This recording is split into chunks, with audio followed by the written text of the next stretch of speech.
আসসালামু আলাইকুম রহমতুল্লাহ। সম্মানিত ভিউয়ার্স, এটি সৌদি আরবের একটি আবাসিক এলাকাটি নতুন। একটু কাজে বের হলাম। আজকে আপনাদের সামনে কিছু উচিত কথা বলবো। একটি প্রাসঙ্গিক বিষয় নিয়ে কথা বলি। যেমন অনেকে বলে যে বিএনপি নাকি চাঁদাবাজ, বা এনসিপিকেও চাঁদাবাজ বলা হয়, বিভিন্ন কথা বলা হয়। তো এখন আমি প্রশ্ন রাখি, ধরেন বাংলাদেশে বিএনপি নাই, ধরেন বাংলাদেশে আওয়ামী লীগ নাই, ধরেন বাংলাদেশে এনসিপি নাই, দাসদ নাই, বাসদ নাই, বা অন্যান্য দলগুলো নাই। এখন কি বাংলাদেশে চাঁদাবাজি, খুন, রাহাজানি, দর্শন অথবা টাকা পাচার, অন্যান্য যে কমন অপরাধগুলো সংগঠিত হয়, আপনি কি মনে করেন যে এই অপরাধগুলো বাংলাদেশে আর হবে না? বিষয়টা এরকম না। যখন আওয়ামী লীগ থাকে, আওয়ামী লীগ চাঁদাবাজি করে, আওয়ামী লীগ না থাকলে বিএনপি করবে, বিএনপি না থাকলে এনসিপি করবে, এনসিপি না থাকলে দাসদ করবে।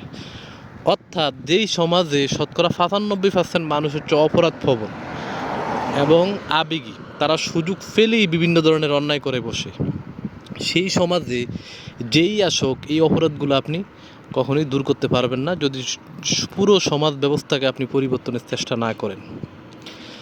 আপনাকে একটা উদাহরণ দিয়ে বলি। ধরেন বাংলাদেশে বর্তমানে কাবা শরীফের ইমাম সাহেবকে আপনি ক্ষমতায় বসালেন। এখন এই কাবা শরীফের ইমাম সাহেব যদি একটি টাকাও দুর্নীতি না করে এবং একটা টাকা ঘুষও না খায়, কোনো ধরনের অন্যায় না করে, তারপরেও সে 5 বছর বাংলাদেশ ঠিকমতো চালাতে পারবে না, বরং তাকে বেশিরভাগ ক্ষেত্রে অপমান অপদস্থ হয়ে বিদায় নিতে হবে। অন্যতম কারণ হলো যে বাংলাদেশে সরকার প্রধান যেই হোক না কেন, এই দেশে প্রায় প্রতি বছর 1000-এর মতো বিচার বহির্ভূত হত্যাকাণ্ড, চাঁদাবাজি, দুর্নীতি, রাহাজানি, খুন, দর্শন, টাকা লুট, এই অপরাধগুলো হয়ে থাকে।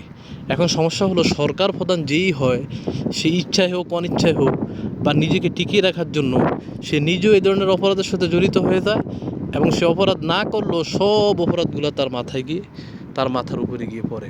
এটাই হলো বাস্তবতা। তো এখন আপনি কি করবেন?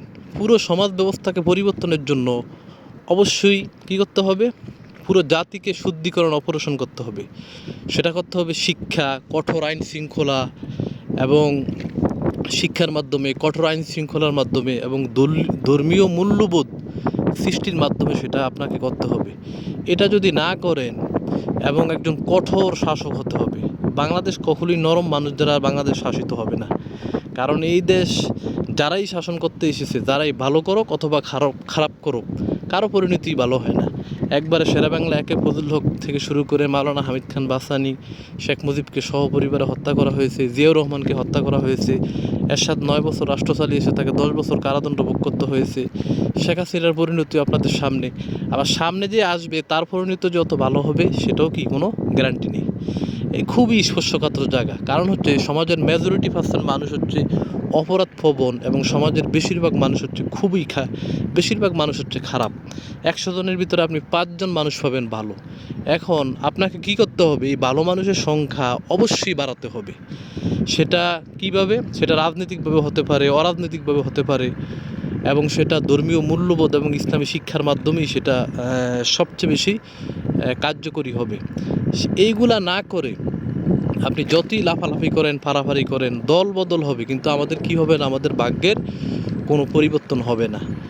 এই সমাজ পরিবর্তনের জন্য সবচেয়ে আগে যেটা করা যায় সেটা হলো, এবং ইসলাম প্রতিষ্ঠার জন্য আপনি যেটা করবেন সেটা হলো, আপনাকে মাদ্রাসা, স্কুল, কলেজ, সমস্ত জায়গায়, সমস্ত কলেজ, ভার্সিটি, সব জায়গায় ক্লাস 1 থেকে শুরু করে মাস্টার্স পর্যন্ত আপনাকে ধর্মীয় শিক্ষা বাধ্যতামূলক করতে হবে।